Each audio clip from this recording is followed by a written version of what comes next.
you that is extraordinary. We know from this show and from all of our shows, that we've all got greatness, we've all got gifts, and this show today is about finding those gifts, finding that passion and making sure it seeps into your life.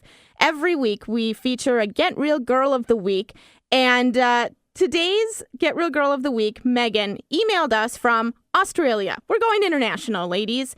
And, you know, she emailed us and said that she created a jewelry line that's already being worn by all kinds of celebrities. Mm-hmm.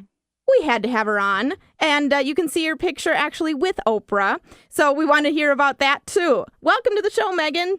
Hey, thank you. Good morning. It's morning for both of us at the moment. It's like midnight for me, but it's 9:30 for you, isn't it? Wait a minute. Is it midnight on Sunday? Yeah, it's 12:30 on Sunday, and I've just been at a Pink concert. Oh, how was it? So bizarre. Oh, my God. Whoa.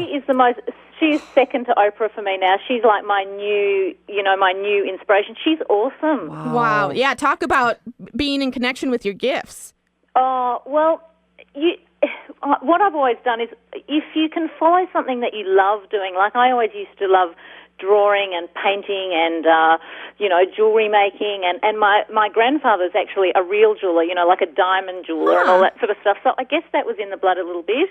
And I actually saw an Oprah show about 14 years ago that was about women who were in situations where they couldn't get out of marriages because they felt they were financially trapped. And I thought, I never want to be in a marriage where I'm there because I have to be. I want to be there because I want to be. And so I thought, what can I do? And I started painting ceramic plates, and I loved it. And it was great because I had little babies at the time, and so I started painting baby bowls with kids' names on them, and I started giving them away as gifts, and then I'd get heaps of orders back. And then I thought, oh, gosh, I'd love to design a range of bed linen. And I sort of started thinking that. And then before I knew it, I sort of met several contacts, and you got to push the point a little bit. You can't just sort of sit back and let it all just come freely. Yeah. But if I met a contact, I'd be saying, well, how can we do this, and let's make this happen. And so then I had a range of bed linen. But Megan, hang on here. Well, how does your brain or your soul tell you I need to make bed linens? Because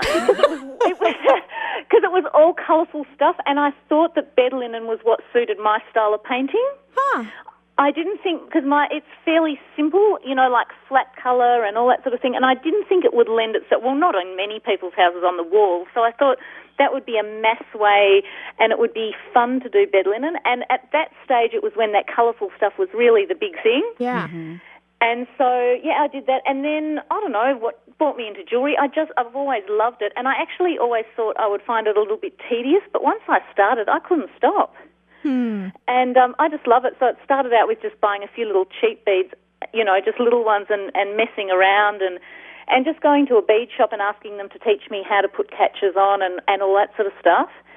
And now when I travel, I just buy bits and pieces from everywhere. And I think that's an important bit with the jewellery, to not buy anything from one particular spot, because, there's people out there who want to copy you and steal your ideas and all that sort of stuff. So you've got to look around and find different things. It's just being original, I think.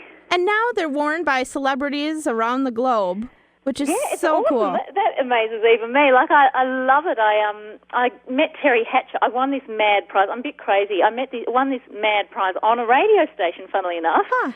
And they sent me over for Oscars week, and I went to this incredible party that George Clooney hosted, and there wasn't just one movie star, there was about 50 there. Everywhere I looked there was new ones, and I met Terry Hatcher and we got talking and I told her about the jewellery, and she wears it, and she's won on Entertainment Tonight and various magazines, and she's lovely. She's so incredible. you must feel like that trip that you went to the Oscars had to be meant to be. Well, yeah, and the funny thing was it was on at really early in the morning. It was on at 6:30, and my husband said, why don't you enter that competition, because maybe that would be how you'd meet Oprah, because I'd been wanting to meet Oprah for a long time. Mm-hmm. And he said, enter it. And I go, I can't sing. I so cannot sing, and especially, and it's just not my thing. That was very much out of the comfort zone. Uh-huh. But I rang through and got through, and they put me on, and then I had to sing do, a dear, a female, like that. And that's as good as it got, believe me. But I think I was the best of a bad bunch. I sort of won for the day, then I won for the week, and then I won for Australia. But I really, I don't know how that happened really, but I did. Yeah, that is amazing. So I thought I might have met Oprah, and I made a necklace and carted it all around the world with me, all around LA. For Oprah. You made a necklace for Oprah, right?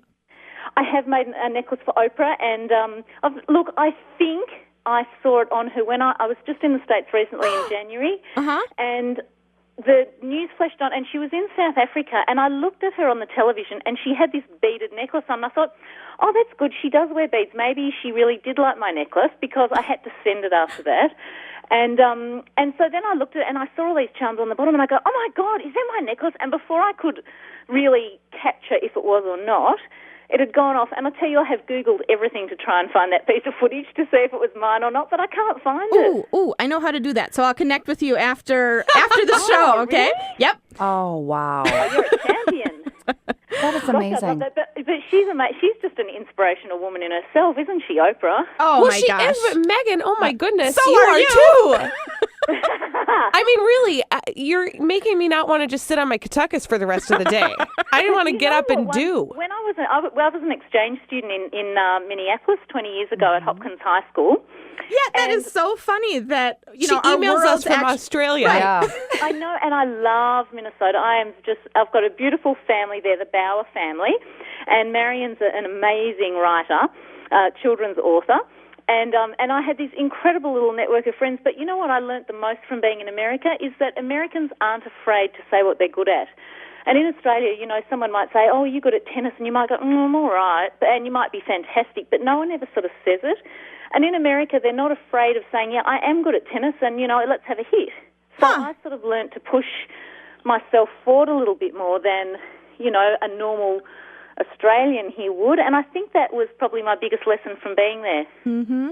Wow, that's really interesting to hear. Gosh, you're such an inspiration, and there's so much more of Megan on our website at fm107.fm. Go to the Get Real Girls page. You'll see her picture with Oprah, because she did indeed meet Oprah twice, actually, right? Twice. Oh, my God, she's amazing. Oh, that is so cool. You were destined to meet her. I love her, and being in her presence was like even better than I imagined. So cool. Wow. And you can also click on a link at our website to see video of Megan talking all about the whole experience of meeting Oprah. Thank you so much for being on with us. Thanks for having me on. Thanks, hi to all my friends if you remember me over there.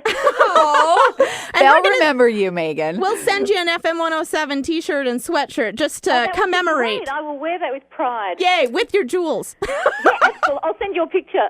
Awesome. Yes, Good. yes. Thank you, Megan. We will be back after this. We want to talk about what it actually feels like when you connect with your gift. We'll talk about that after this on Get Real Girls.